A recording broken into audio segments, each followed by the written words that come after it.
Afrikaner churches to the center and to the left. Yes. You have every other kind of religion. I know some metaphysicists. Yes, ma'am. Where do your Muslims fit into all of that potpourri Yes. of religious feeling? Yes. You see, now the Muslim, he stands out in this, that his religion makes him opposed to apartheid, where artificially you're creating standards, false standards of judging people. Because the only standard the Muslim believes that God accepts is your behavior. The Quran tells us, Ya ayyuhan nas, min all mankind, inna khalaqnakum min dhakarin wa unsa. So most certainly, He has made you all of a single pair, a male and a female. وَجَعَلْنَاكُمْ شُعُوبًا وَقَبَائِلًا. And it is He who has made you into nations and tribes. Purpose behind it? It says, لِتَعَارَفُوا, that you may recognize one another. This Mr. John is a Frenchman. This Mr. John is a Swiss. This Mr. John is... for the purpose of recognition, these are convenient labels. And the only valid standard of judging one another is, the Quran says, Inna akramakum indallahi atqakum. So most certainly, the noblest in the sight of God is he who is the best in conduct. Not black or white, not rich or poor, but the best in conduct. This is the standard. And the standards by which we are being judged in South Africa is totally opposed to our standards. Now, last question on that subject. Is there any one of those religious groups, anywhere on either side of any color line, that has members of it that are all perfect, that are not showing any form of discrimination? Perfect is a silly word. That are not showing any form of discrimination or not being political in a bad way about their things. Has anyone found the real truth of the truth? Well, I can't seem to see a single church or denomination that, practices altruistically, these true standards. They have what you would say, conveniently at times, they broadcast that this cathedral is now open to all races at all services. But for 300 years they didn't do that. It's out of certain, I feel, reasons best known to themselves, for political ends. That the black man is becoming conscious, becoming more and more aware about these discriminations by the churches themselves. The churches themselves, those who claim to be very broad-minded, they have been discriminating themselves. For example, for 300 years, we never had a black bishop in the country. Not Anglican, not Roman Catholic. But now, all of a sudden, you have Bishop Tutu, he's an Anglican bishop. You have a Bishop Zulu, he's a Zulu bishop. How did it come about? For 300 years you couldn't produce one.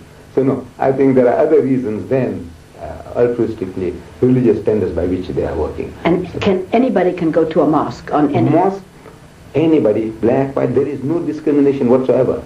Even today with all the people talking about... but you have to be Muslim. No, even non-Muslims. You don't have to be in Muslim. The mosque that I'm one of the guides in the mosque in Durban, and we get about more than 12,000 tourists a month, of the Jews and the Christians, people coming from all over the world, they come along. And one of the most important places that people do visit in Durban is the mosque, the largest mosque south of the equator, happens to be in Durban. And these people come along and they're most welcome, whether they are Christians or they're Jews or the atheists or agnostics, everybody is welcome. And we welcome them and we explain to them what goes on, and we give them free literature on Islam, and they go away happy. It makes us happy to welcome everybody. Now, Mr. Ahmed Deedat, we have explored your background in South Africa, where you've come from, and we are now very interested in the fact that I have heard that you are one of the most, not advanced, deepest, best, what is the adjective, that you know as much about the Christian religion and Bible and as much about Judaism as you do about Islam, and that your message is not to be divisive, yes, but to point out what's good. Let me just ask you, yes, speak to us. Where do you find this healing force? You see, our belief is that the Jews, the Christians, and the Muslims, in the origin, these three religions are Semitic religions, and they have a common background in Father Abraham. The Jew respects Father Abraham, The Christian respects him and the Muslim respects him. And we all claim a common heritage coming from Father Abraham. And I believe that it is the same religion. You see, whether you call it Judaism, Christianity or Islam, to me these are not three separate religions. It is the same religion on different levels. The titles were given by man with regard to the term Judaism. Because I've been asking Jews, Jewish learned men, that this word Judaism, is it to be found in the Torah? They says no. Is it in your Talmud? He says no. Is it in your Mishnah? He says no. And so where did you get it? Most of them are puzzled. Where did the word Judaism originate? As is Christianity. Is this in the Bible? Any Bible? Does it speak that the religion preached by Jesus Christ was Christianity? No. So where did this term come from? The very first time the word Christian was used, we read in the New Testament, was at Antioch. When the enemies of the followers of Jesus, disparagingly they pointed to them saying that these are Christians, meaning the worshippers of Christ. But Christ never heard the word Christian, and Christ never heard the word Christianity. And I go beyond and I say, Christ never heard the word Christ in his lifetime. But didn't he say, I and the Father are one, yes. And therefore doesn't that mean in Judaism, me talking about this, but doesn't that mean that if I and the Father are one, that Spirit is immanent in me, and that therefore he would be the Christ?